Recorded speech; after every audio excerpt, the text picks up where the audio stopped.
Edhe pse nuk e rëmbejot çmimin e madh, Rozana Radi doli nga shtëpia më e famshme në Shqipëri si një ndër personazhet më të dashura dhe më të komentuara të këtij sezoni. Ajo arriti deri në finalen e madhe duke u renditur e dyta, një arritje që e përjetoi me krenari dhe sportivitet. Pas shpalljes së fituesit, Rozana u shpreh se ishte e lumtur për triumfin e gjestit. Jam shumë e lumtur që fitoi ai. Ishte një djalë i sinqert dhe i drejtë gjatë gjithë rrugëtimit, u shpreh ajo për publikun menjëherë pas mbylljes së spektaklit. Gjatë qëndrimit të saj në shtëpi, Rozana dha maksimumi së konkurrente dhe si personazh publik, duke u treguar drejt për drejt, e ndjeshme dhe pa filtra.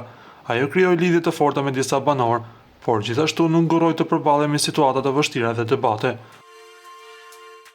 Publiku e vlerësoi për qëndrueshmërinë, karakterin dhe mënyrën e saj autentike të qenit, gjë që e çoi deri në fund të kësaj aventure, duke dhënë asaj një tjetër dimension në karrierën dhe jetën personale.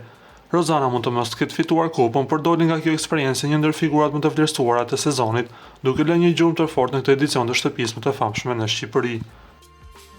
Lutem klikoni tek butoni subscribe për të marrë të rejat më të fundit nga showbizi shqiptar.